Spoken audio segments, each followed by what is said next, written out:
and shoulder health is vital for everyday functionalities. Pain can arise from a variety of causes, which can significantly impact daily life. Reach out. Insights into hand and shoulder wellness. Tonight, On Call with the Prairie Doc. Major funding for On Call with the Prairie Doc has been provided by... At Avera, our nationally recognized health system will be right here with you, with care and coverage. Hello possibility. Hello healthy. Hello life. Avera, moving health forward. Larson Manufacturing is proud to support On Call with the Prairie Doc as it continues to open doors for important medical information. And with the ongoing support of these individuals and institutions: Brookings Health System, South Dakota Academy of Family Physicians, Sanford Health, Avera Medical Group Brookings, Avera Heart Hospital, First Bank and Trust, Dakota Allergy and Asthma, Monument Health.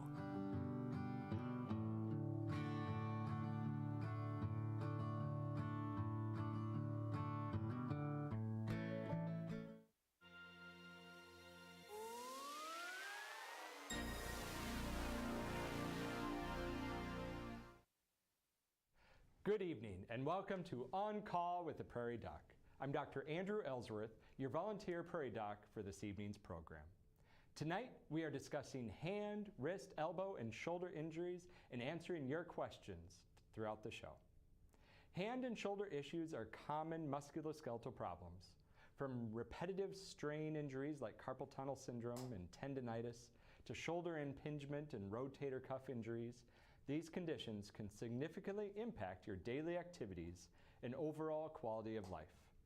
In the studio this evening are Dr. Yorell Manon-Matos from Avera Orthopedics in Sioux Falls and Brookings, and Dr. Tony Fiegen from Orthopedic Institute. Thank you both for being with us here tonight.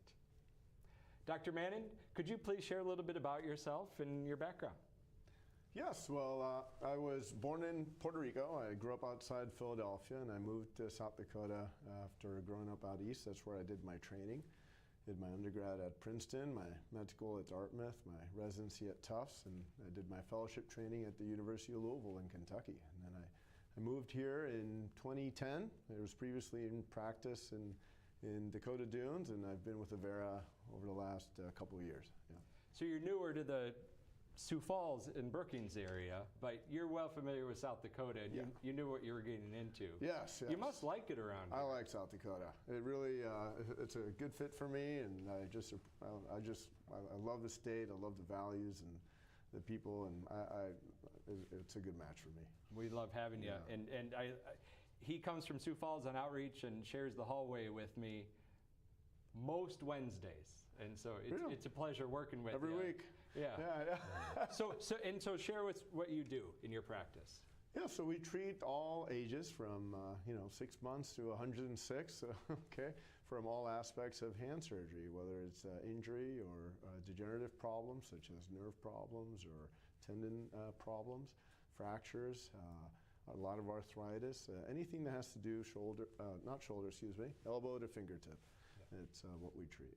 Yeah. And so if you need to get beyond on the elbow, then we might go the shoulder and we might see Dr. Fiegen here. Tony, tell us a little bit about yourself. Yeah, thanks for having me back. I'm originally from Madison, South Dakota, just down the road. I spent 4 years here at South Dakota State, loved my time here in Brookings. After undergrad, I did my medical school at the University of South Dakota, Vermilion for 4 years, and then I transitioned to the Mayo Clinic where I did my orthopedic surgery residency that lasted 5 years. And then did an additional year of training at Wake Forest University in North Carolina in sports fellowship in sports-specific surgery prior to coming back to Sioux Falls last fall. So we've been here now in practice for just over a year. My family, my immediate family, my extended family is all from here, so it's really fun to be back. Well, it's great having you back too, and as a fellow hometown Madison person, and then in the Brookings connection and everything, it's great to have you back on campus here. And I don't have any basketballs around, but you're an expert in orthopedics and shoulders, and what else do you mainly work on? Shoulders and knees and hips, I think, right? Yep. Arthritis, joint preservation surgery, non-operative treatment of the shoulder, hip, and elbow. Sorry, shoulder, hip, and knee. Right, right. Excellent. Well, prior to diving into our conversation, I want to take a moment to acknowledge and thank all of our viewers. As a volunteer Prairie Doc, your support is incredibly important each week. Every dollar you contribute plays a vital role in helping us create impactful content that enables individuals to make educated health choices. Thank you. Now let's turn our focus to you, our audience. We invite you to submit questions for tonight's conversation on hand, wrist, elbow, and shoulder issues. There are 3 ways to reach us. Call us at 1-888-376-6225, send an email to ask@prairiedoc.org, or engage us on our Prairie Doc Facebook page. We will do our best to address as many of your questions as time allows. If we can't get to yours, we sincerely apologize. All of your questions are anonymous and no information will be saved. However, if you would like to leave your name, email, or phone number, you'll be entered into a drawing for our Prairie Doc publication, Perspectives from the Prairie. It's not a requirement to submit a question, however. We'll announce the winner at the end of the program. So we've already got several questions from emails and Facebook, and the first one on my list here has to do with the shoulder. This person says, I've been having shoulder pain, and when I rotate my shoulder around, it makes a popping sound. It's not all the time. What could be causing the popping sound? And then they say a friend suggests maybe frozen shoulder, and what is that? Well, first, what do you think of when you hear this popping sound? The shoulder is an interesting joint. Of all the joints in our body, it's actually the one with the most mobility. So it relies heavily on the soft tissue stabilizers about the shoulder. The rotator cuff is one that probably most are familiar with. There's also a structure called the labrum in the shoulder. As far as what can be causing clicking, popping, mechanical type symptoms that are described in the question, it could be early arthritis. It could be soft tissue pathology. My question, if I was able to ask the patient who wrote in, is if it's painful. If it's not painful, our joints can make clicking sounds and it can be benign and normal. Frozen shoulder is a condition that usually leads to stiffness. If there's a significant loss of motion, both active or the patient trying to move their shoulder themselves, and with a clinician also experiencing stiffness when they're trying to move the shoulder for them, that'd be consistent with adhesive capsulitis. Yeah, so frozen shoulder, adhesive capsulitis, one of the common things that can contribute and cause it is diabetes. And so getting your diabetes under control is important for that. What do you do it's frozen, it hardly wants to move, it hurts to move. What do you do there if it's frozen shoulder? Yeah, out of the gate, the standard of care is a good referral to a physical therapist. That's the standard of care treatment. It's an inflammatory condition in general. The capsule usually becomes inflamed for reasons that sometimes we don't know, but as you mentioned, patients with endocrinopathies, diabetes, thyroid disorders, they're more prone to it. Sometimes an injection into the joint can help decrease the inflammation, soften up the capsule, if you will. We try really hard not to do surgery on adhesive capsulitis. By definition, it is a self-limiting condition, or in most cases gets better on its own without surgery. But that's not to say that it doesn't require treatment. Again, most times it's successfully treated without surgery. Excellent, excellent. Well, when I think about clicking, I mean, people click their hands a lot too. Is that a problem? No, I mean, he brings up a good point that joints click and clunk, and as long as it's not painful, or if there's no injury associated with it, or let's say arthritis, it's quite common, especially in the wrist. Yeah. It made me think of though too, when people crack their knuckles, yeah. Are they causing damage? Is that a bad idea, or is it okay? In theory, no. I guess no one really knows. In theory, it's probably it doesn't cause any harm, but it's probably not a good thing to do. Okay. I mean, I think I do it occasionally. Yeah. I think we all do a little bit. Yeah. Yeah. Whether we want to or not, it's going to happen some, I'm sure. This person says, when I sleep at night, my arm goes to sleep, and there is sometimes pain in the morning. What can I do as a side sleeper to not have my arm and hand tingle in the morning? What do you think of when you hear that question, Yorell? A numb and tingly hand or arm can be a lot of things. I think more commonly we think about nerve irritation and compression, but we always want to look at the entire extremity and the entire system. So we want to look at the cervical spine, make sure there's not a problem there, maybe an old shoulder problem. I'll defer to my colleague here. But more often than not, it's at the wrist level, which is when you think of carpal tunnel syndrome, or at the elbow. And quite often we sleep with our elbows flexed and our wrists flexed like this, and that can bring it on.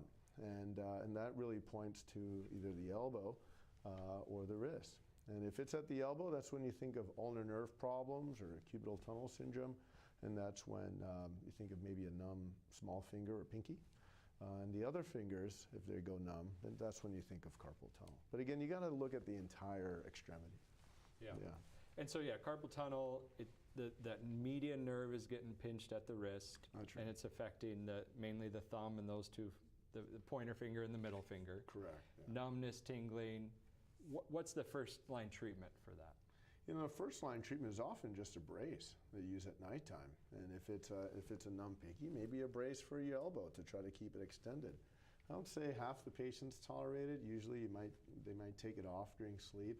And then that's when you start to look at other things. Maybe if they can tolerate it, a short course of steroids or anti-inflammatories, maybe a cortisone injection, and then you go from there. Yeah, you know, along the same lines, there was someone that was asking about, they have a job that requires a lot of repetitive motion, and at the end of the day, their hands hurt. Mm-hmm. What What can I do to prevent the pain every day? They said most of the time Tylenol takes care of the pain, but it's been happening more lately. What do you think of there? You know, that's a tough one because, you know, you have to work, and you can't automatically change your work duties, but especially it depends on their age. That's when you might start to look at arthritis-related problems, especially at the end of a busy workday. Some folks especially if they're younger, you might even see some cramping, some nonspecific pains, or carpal tunnel syndrome in some cases, or even dystonia in some cases. But more often than not, for a working patient who really uses their hands all day, you're looking into arthritis-related issues. And that's tricky because there's no good silver bullet for arthritis. You really have to take it almost on a joint-by-joint basis. Yeah. So one of the most common complaints I see when it starts to be arthritis in the hand is pain at the bottom of the thumb. Yes. And why is that anyway? You know, anytime you pinch that's one of the most common joints affected is right here at the base of the thumb. Because anytime you pinch or grip, you transmit force through that joint. And that's what we call the thumb basilar joint or the thumb CMC joint. And there are lots of treatment options for that, but we all start getting a little bit of wear and tear in that joint, even in our 30s. Women more commonly than men for reasons that aren't entirely well understood. But there are lots of treatment options, and we often start with a brace, anti-inflammatories, and again, maybe a cortisone injection. And there are a whole host of surgical options for this. But it is one of the most common joints affected. Do some of those creams, are they helpful? Are they a good idea or not? I think so. I mean, there's some have a placebo effect, and others are really truly effective. I think the anti-inflammatory creams work really well, and then you're seeing more and more some experimental studies for things like CBD and those, and we don't really have any good information on those. Yeah. Coming down the pike yet. Yeah, that's coming down the pike. Yeah. You know, going back to the question about they're laying on their side, you know, because I get that a lot of people complain about their shoulder pain and having to lay on it, and that's when it hurts at night. What makes you think of, when you hear that, what do you think of? Common things being common, the rotator cuff, if there's a problem with the rotator cuff, it's actually quite common. Patients will come in and tell us that they have pain at night. Some patients even resort to sleeping upright in a chair because the shoulder feels better. The rotator cuff, when functioning well, if you think of the shoulder, the socket side like a golf tee and a ball, that's how I best describe to patients what the shoulder joint looks like. And the rotator cuff serves to hold the ball concentrically perfect within the socket. And when not functioning properly, there could be some micro motion associated with that. Just the additional soft tissue stabilizers, if the rotator cuff isn't functioning properly, can get stressed. And for reasons perhaps not well understood, patients tell us that they sometimes have pain at night if they have a rotator cuff problem. And what do you do then? It depends. I think if the rotator cuff problem is identified, it's important to hear a history. Was it a traumatic event that caused the rotator cuff problem, or was it just associated with aging?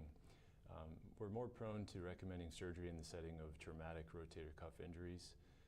There's been a pretty good study that was a prospective study that one of my partners was involved in enrolling patients, and Those rotator cuff tears that develop as an aging process, which is actually very common, we're able to help those patients 70% or more of the time with just some physical therapy. Now, certain patients don't get better with physical therapy if they have rotator cuff problems, and that's when we consider surgery. Sometimes I got patients that really want an MRI and they want to see if it's the rotator cuff, but from what I understand, we could do an MRI in most older patients and it would probably show some damage to the rotator cuff. Have you seen that? Yeah, it's definitely it's a structure that sees the age of the patient. We get rotator cuff, we get shoulder MRIs, and the rotator cuff very rarely looks perfect as it did perhaps when we were in our teenage years. And so the history is very important, whether or not there's an injury or not. If there's not an injury, I almost always recommend physical therapy early on, and with initial failure of conservative treatment, meaning ongoing symptoms, that's when I'll consider an MRI for our patients. Sounds good, thank you.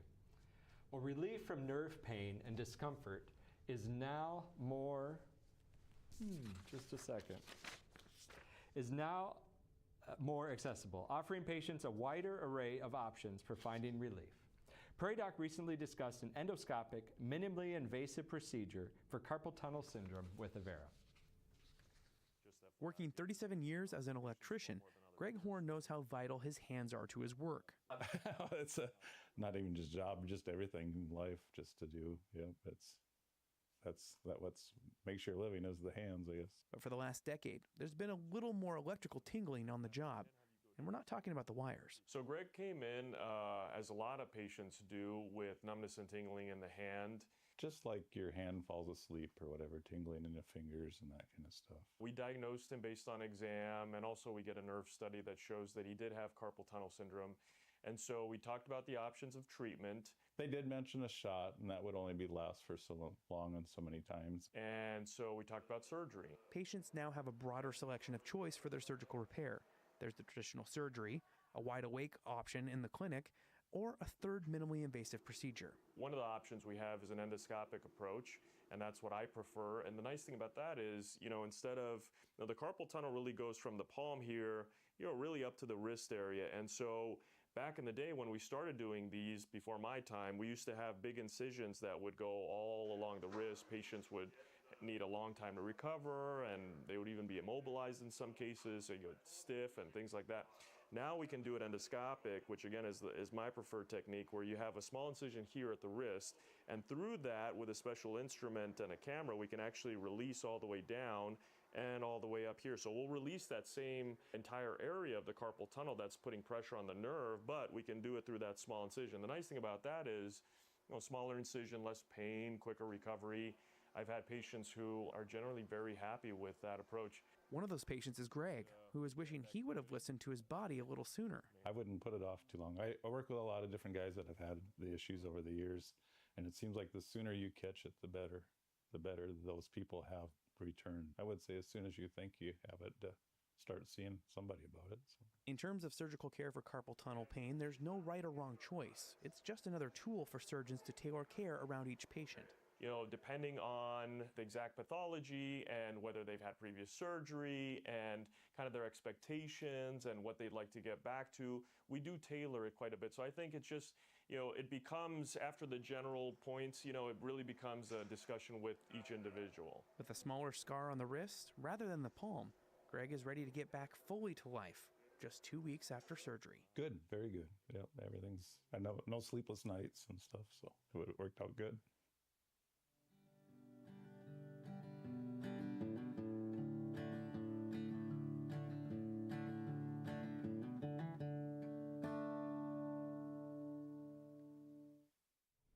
Yeah, really interesting what they can do for carpal tunnel surgery now. What are some of the other different types of carpal tunnel surgery, Yorell? Yeah, so the main concept of carpal tunnel surgery is just to decompress or divide the tissues around the nerve that pinch the nerve. So the good thing for patients is that it doesn't matter if your surgeon does an open approach or an endoscopic or a minimally invasive approach, the outcomes are the same. Okay. Now the healing process sometimes is a little trickier. So if you do an open incision, which is just an incision in the palm, the outcome is the same as whether you do a minimally invasive which is just a small incision, usually in the wrist with a camera or scope. Okay, and why might that be more challenging? An open incision involves healing of the skin structures. Less of that healing with endoscopic. That's probably the most common, but there's a whole host of other ultrasound-guided, minimally invasive techniques, some where you use an endoscope, as you might have just seen, and then the conventional open approach. Yeah. So if you have carpal tunnel and you're thinking about surgery, worth a discussion with your surgeon, I suppose. Yes. We've got a lot of great questions coming in here. This person says from Yankton that they had a high impact fall a little over a year ago in the separated left shoulder, experiencing pain radiating to the elbow, and was told there's no surgical options. The caller's wondering what can be done. So what's a separated shoulder? Separated shoulder is kind of a generalized term to describe an AC joint separation, or where your collarbone meets your shoulder blade. The A is the acromion, or a projection off the scapula of the shoulder blade. The C, an AC joint separation, is the clavicle. It's a pretty painful injury, as I'm sure this patient could attest to. Early on, we try and put these patients in a sling. Certain characteristics do warrant consideration for early surgical stabilization. Most of the times, if patients are having difficulty, we end up doing what's called a reconstruction of the AC joint. We basically anatomically reduce the clavicle back to its neighbor, which is the acromion. And many times we're reinforcing that with a graft. Again, if patients are unable to maintain their activities, if they're unable to do things they like to do with other measures outside of surgery. Now this person was having pain down to their elbow, and maybe it was a different injury with the same accident. What do you think might be going on there? Yeah, hard to say. It could be just radiating pain. Many times patients with shoulder problems will tell us that they have some radiating pain, often not all the way to the elbow, but it's not uncommon to have radiating pain down the lateral aspect of the arm. Gotcha. So worth maybe another discussion. And do you think physical therapy could be helpful too? Yeah, physical therapy is helpful for getting range of motion and some strength back. Our therapists are great. The shoulder is very complex. A lot of our shoulder movement is the shoulder joint itself, but our scapula, or shoulder blade, also pivots on our chest wall posteriorly. So our therapists are excellent at looking at shoulder mechanics, movement, and making adjustments. Excellent.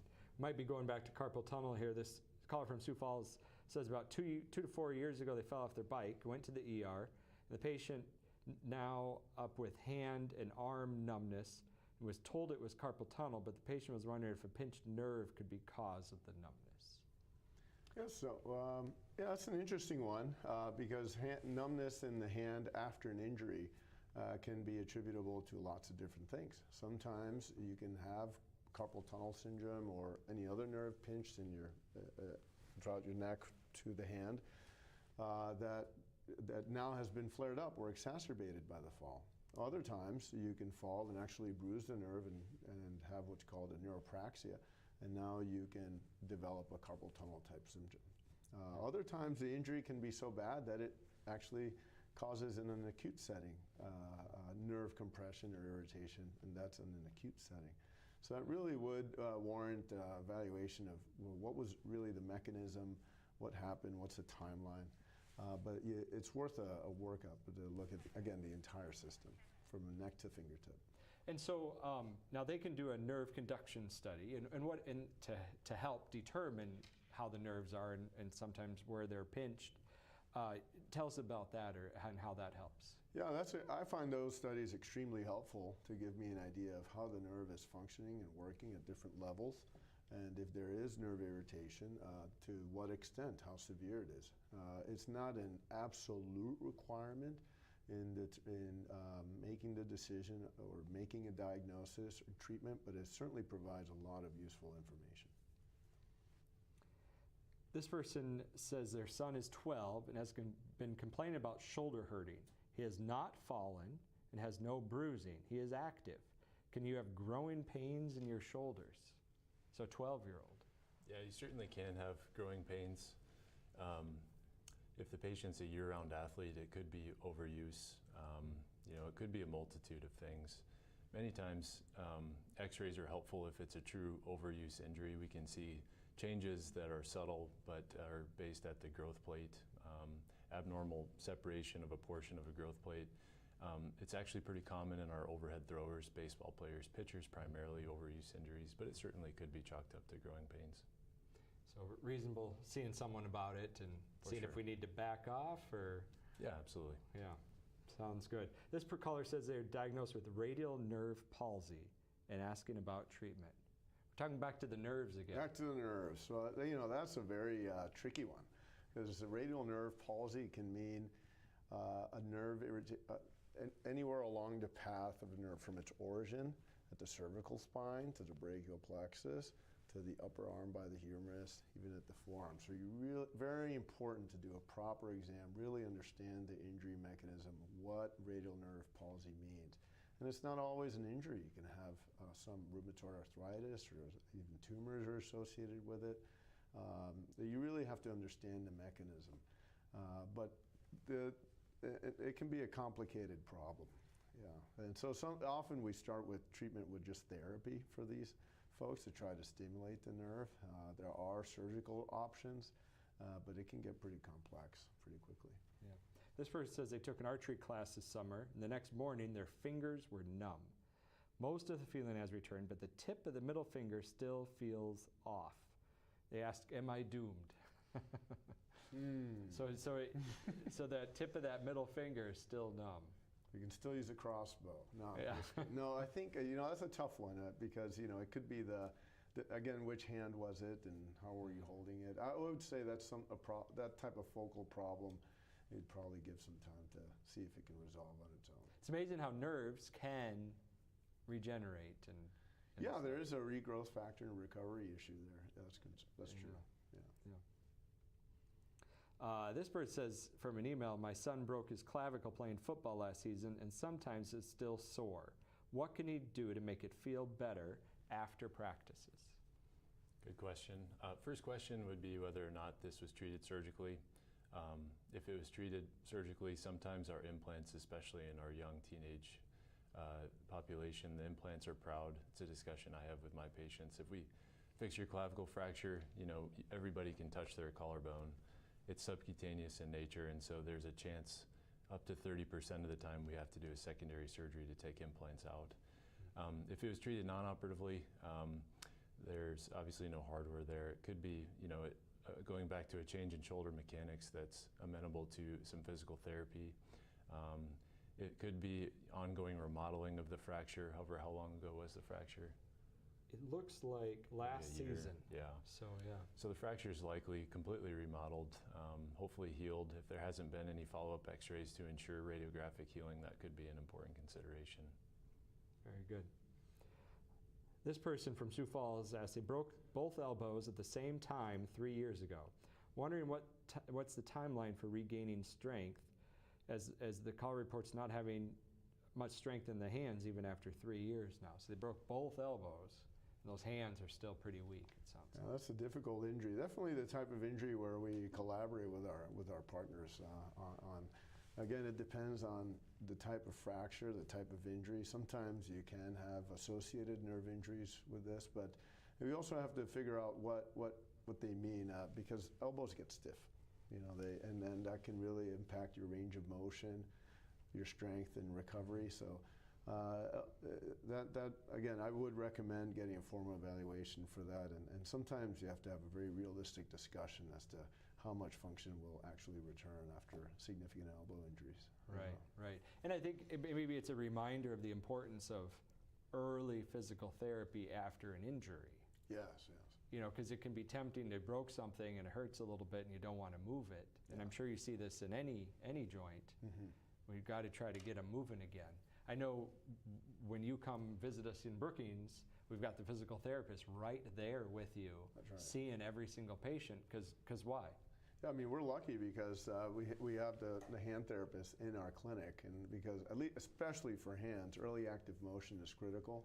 So therapy is really half the battle. I can do an amazing operation, but I'm not going to get a good result without good therapy.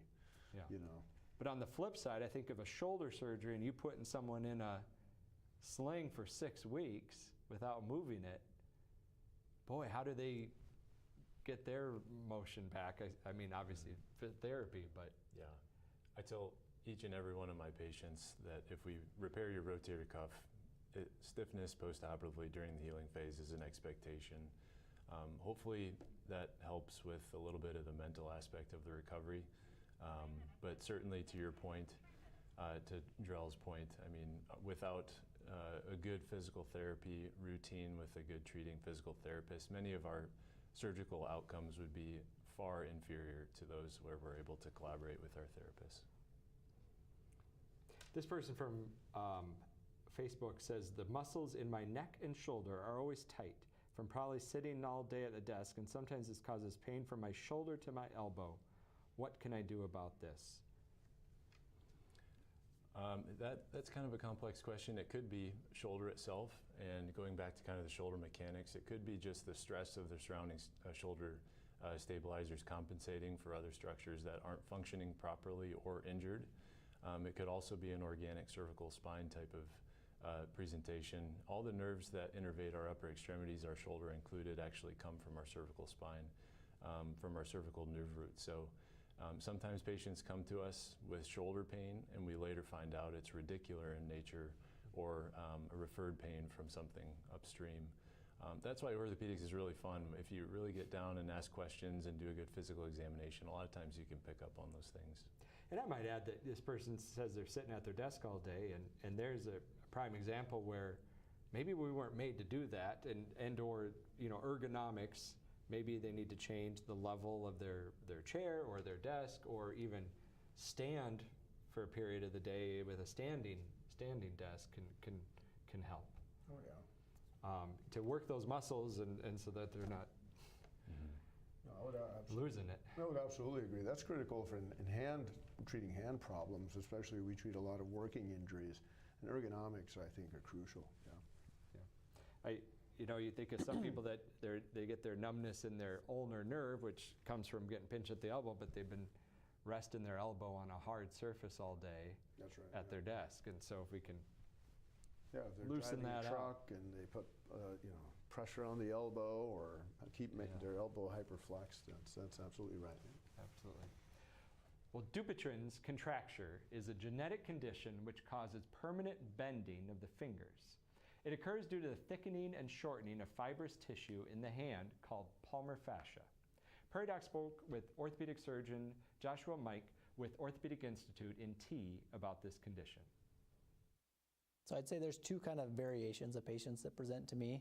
One is with painless nodules or cords in the palm, so just thickenings of kind of the fascia that are under the skin in the hand. Not painful, they just want to know what it is. And then the other presentation is when those cords start to contract and they can make the finger go from being in a straight position to a bent down position over time. Mike usually says it is usually a clinical diagnosis. They often take x-rays to rule out any underlying arthritis or other issues. He says a common test called the tabletop test can determine if a patient needs any intervention to improve function. The tabletop is the easiest to remember and easiest for patients to go home with, so that's kind of what I tell patients. If you try to put your hand flat on a table and if that finger just won't go flat and you're having symptoms or limitations, then that's when surgery is typically indicated. There are cutoffs and values for like the MCP joint or kind of your knuckle joint, 30 degrees when a contracture gets above 30 degrees or more than 30 degrees. Depending on the surgical route the patient takes, recovery time can vary. Sometimes that cord is really intimately associated with the skin, and so we have to really thin the skin out to get the cord out, and that makes the healing process and the risk of wound healing complications a little bit higher, and so we'll go slower. But in general, it's just getting the skin to heal, and so a period of immobilization and some type of protective dressing and splint to keep the finger out straight so that we don't lose that motion, but also get the soft tissues to rest and heal. And so every patient is different, but usually on the course of weeks as opposed to like months or 9 months like you'd see for an ACL or something. Yeah. A lot of the times people just need reassurance that it's not something that's cancerous or malignant or something to worry about. So a lot of the times it's that reassurance is something I'm able to offer. But when it does kind of turn into something that limits you, just knowing that there are options to help out with those limitations, and it's not just something that you need to live with because it's non-cancerous and not something that's going to, metastasize elsewhere. So knowing that there are options.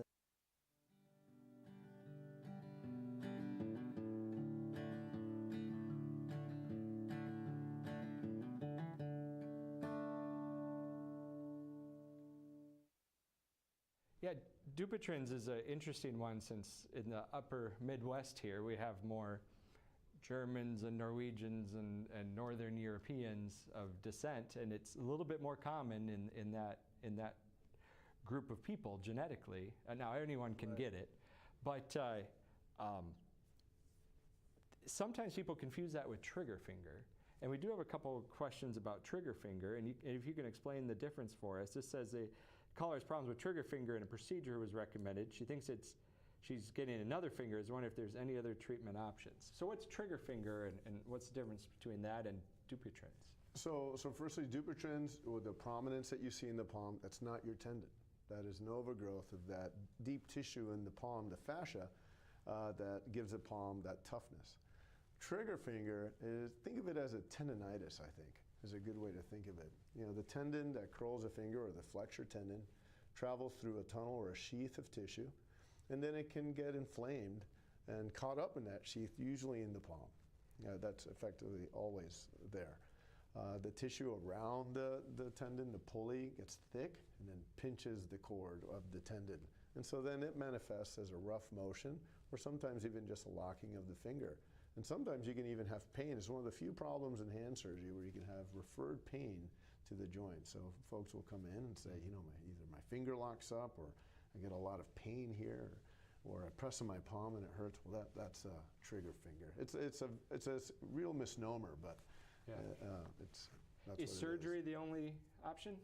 No, you know, it can manifest in a lot of different ways. Sometimes just pain and then it locks up, and then sometimes we just start treatment with cortisone injections, anti-inflammatories, or a splint, and you should see your primary care doc about that. And then of course the final treatment is surgery.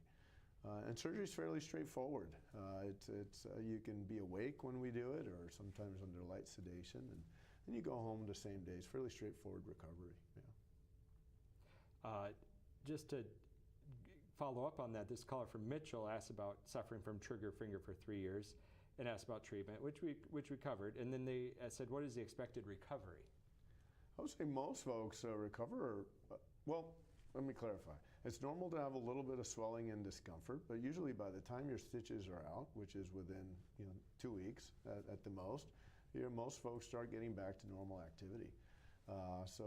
And even the day of surgery, we want you to move your fingers. We want you to prevent that scar tissue buildup from coming. So when you come back to the office, you should be able to have full motion, get your stitches out, and start getting back to normal activity. Yeah, I'd echo that. I like it, or whatever. How do you say that when people come with trigger finger? Because I know it's an easy fix, and I can send them to the hand surgeon, and they're going to come back happy. But you can't take it for granted, because if you have multiple triggers, or in some cases if there are other comorbidities like diabetes, then some folks can have a little bit of a complicated recovery, and so everyone is unique in that way. Right. This caller from Sioux Falls asked about pain after shoulder replacement. When do you think about shoulder replacement, and how's the treatment recovery? When we think about shoulder replacement, first comes down to x-rays. There are also a few different kinds of shoulder arthritis that can develop. Back to the rotator cuff, there's a chronic kind of arthritis secondary to chronic rotator cuff insufficiency. It leads to a term that we call rotator cuff arthropathy, or just progression of arthritis within the shoulder. There's a unique pattern that we see. There's also a primary glenohumeral joint arthritis that we see similar to hip and knee arthritis with an intact rotator cuff. Many times the initial treatment is physical therapy, anti-inflammatories, modification of activities, consideration of injections. When considering joint replacement surgery, I take into account overall health of the patient, activity level, and have an honest conversation with them. How bad is this bothering you? Is your shoulder preventing you from perhaps getting sleep? Is it preventing you from doing things that you like to do? Have we failed all conservative treatment? And if those boxes are checked, then I think it's worth at least having a discussion of shoulder replacement surgery. As far as a painful shoulder replacement, in the setting of, I guess it's important to timeline. How far out from surgery are we? We know that infections can cause pain in replaced joints. We know that loosening of components is becoming more and more rare with modern technology, but it can still happen. X-rays can often provide a lot of information. If there's a concern for an infection being a cause, many times we'll send patients for simple labs, potentially pull fluid from the shoulder joint. And it can be a kind of a in-depth workup, but if it's a truly painful joint having problems, it's probably something worth reaching out to your surgeon about.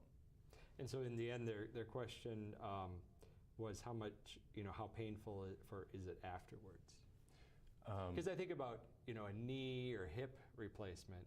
There's that period of time sometimes afterwards that they're not sure they should have done it, but then they're really happy usually Right. in the end. But yeah. I think of all of the hip, knee, shoulder replacement surgery, hip by far is the easiest one to get through. Patients just do really well, really fast. And I think knee replacement's probably the hardest. I like to see my patients post-operatively at 2 weeks, and many times they come and ask, what did you do to me? Yeah. But to your point, by 6 weeks, most are doing well.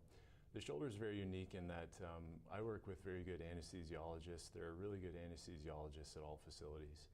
And why I mention our anesthesiology team is many of them really do enjoy peripheral nerve blocks.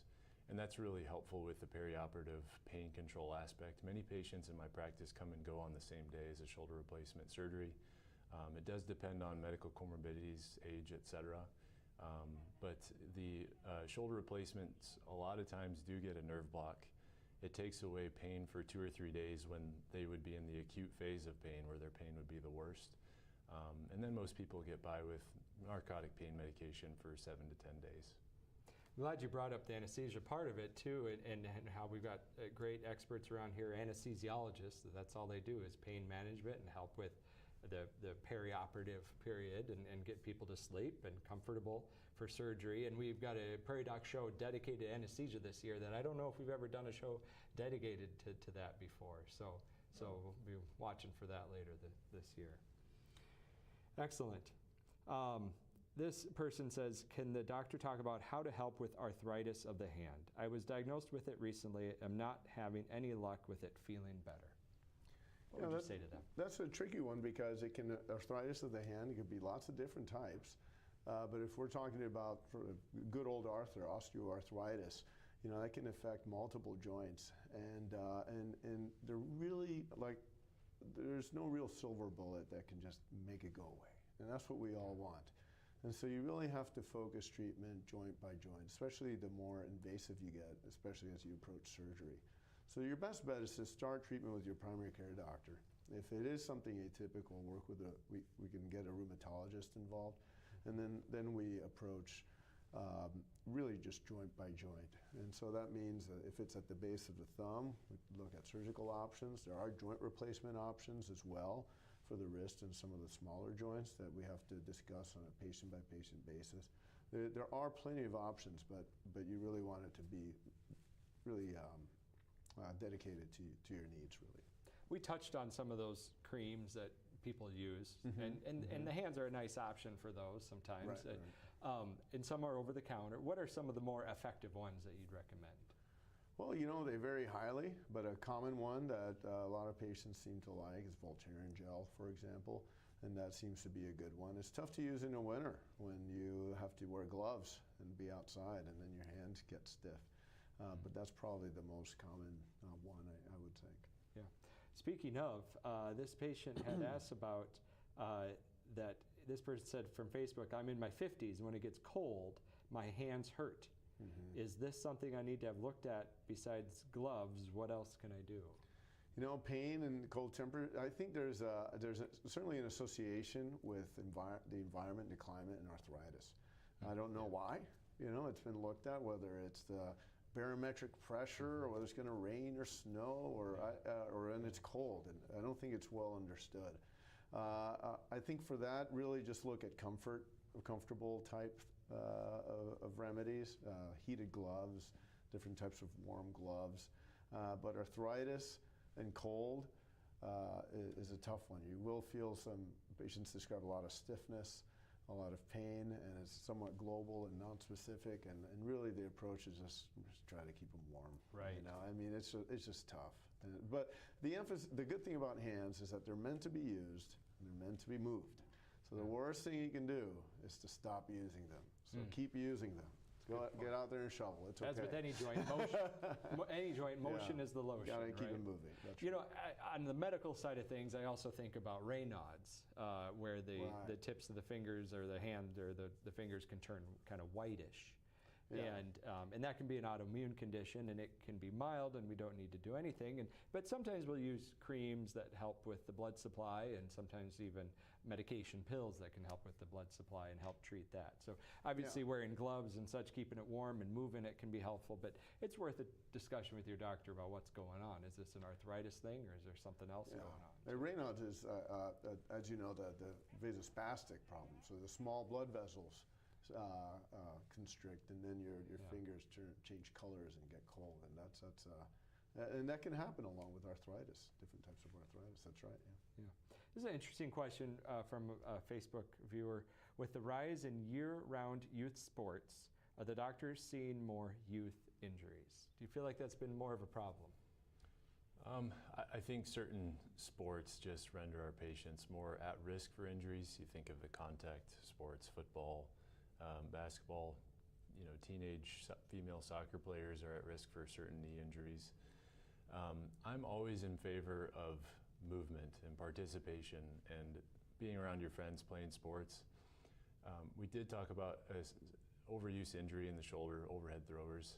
Is there a concern for overuse with our year-round athletes? Yes, absolutely. I think I would be somebody to make a plug of our more multi-sport athletes. I think involvement in different movements is very important and helpful.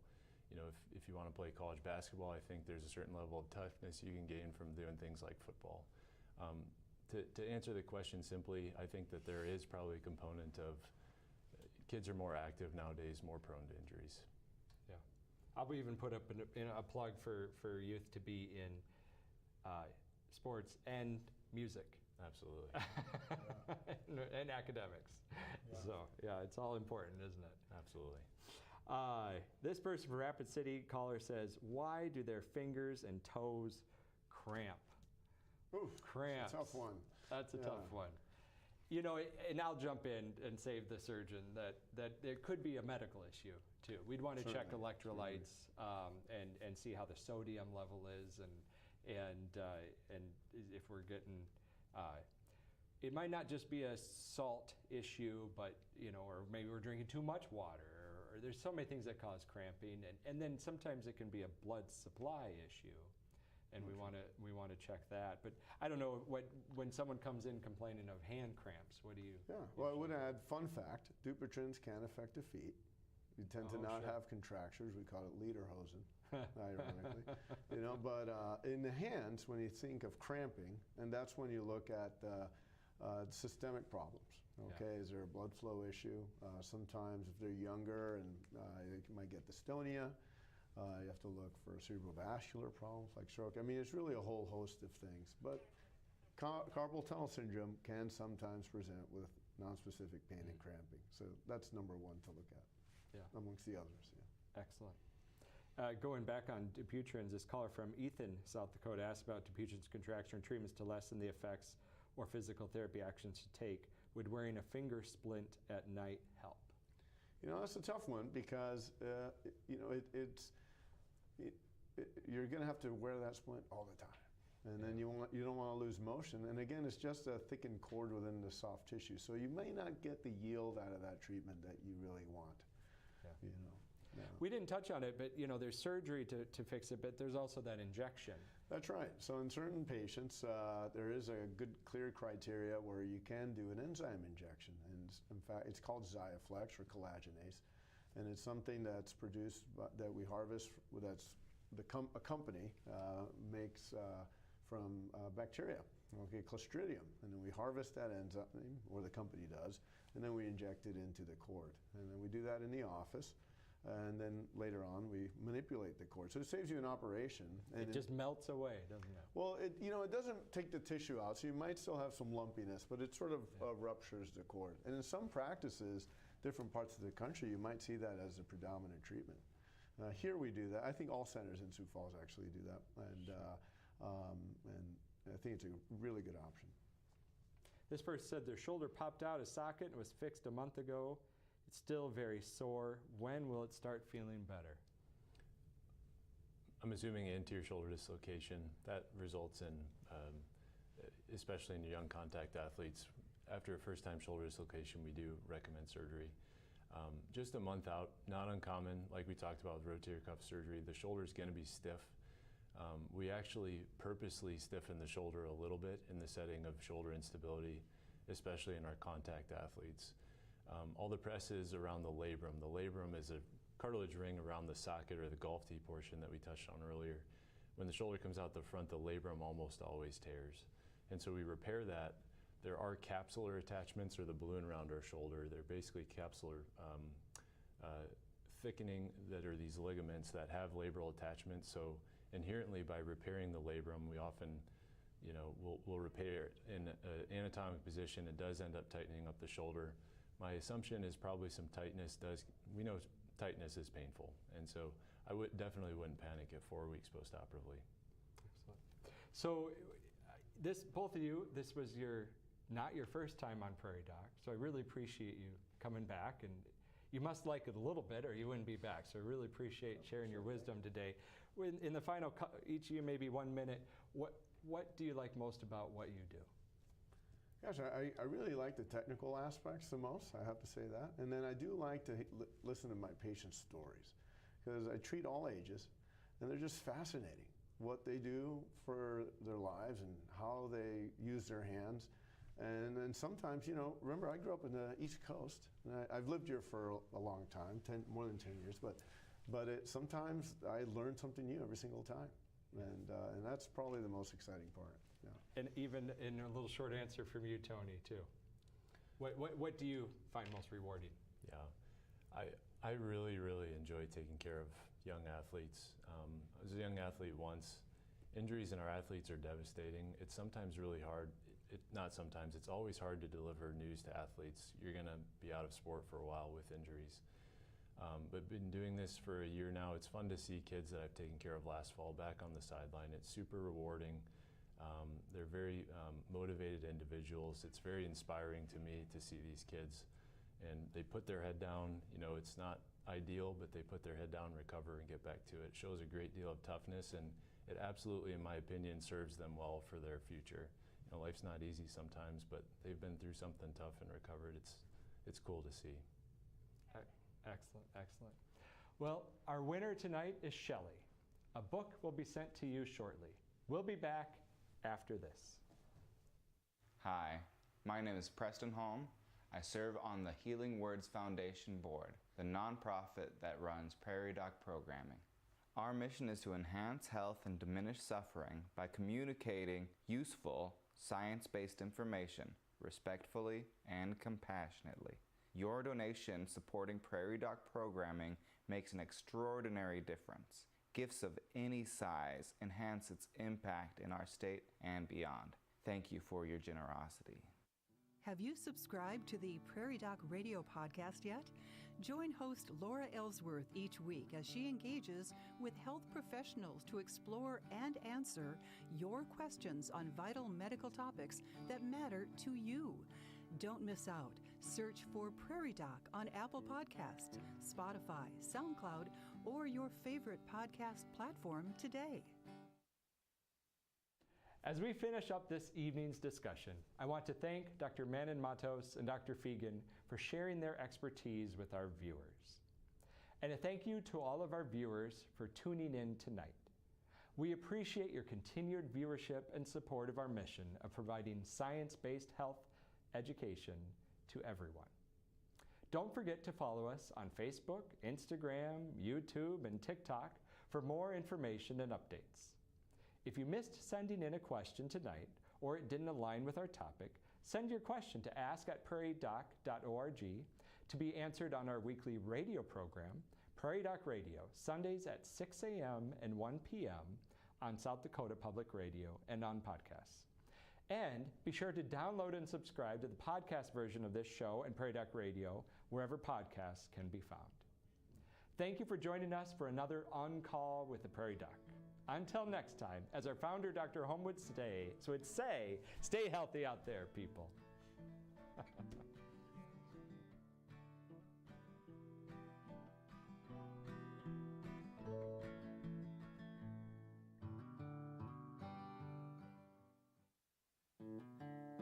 Perimenopause is the transitional phase leading up to menopause, characterized by fluctuating hormone levels.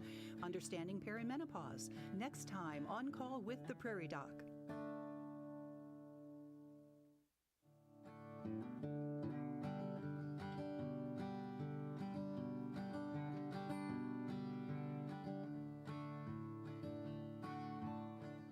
Major funding for On Call with the Prairie Doc has been provided by At Avera, our nationally recognized health system will be right here with you, with care and coverage.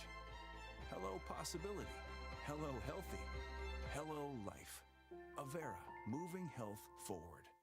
Larson Manufacturing is proud to support On Call with the Prairie Doc as it continues to open doors for important medical information. And with the ongoing support of these individuals and institutions, Brookings Health System, South Dakota Academy of Family Physicians, Sanford Health, Avera Medical Group Brookings, Avera Heart Hospital, First Bank and Trust, Dakota Allergy and Asthma, Monument Health,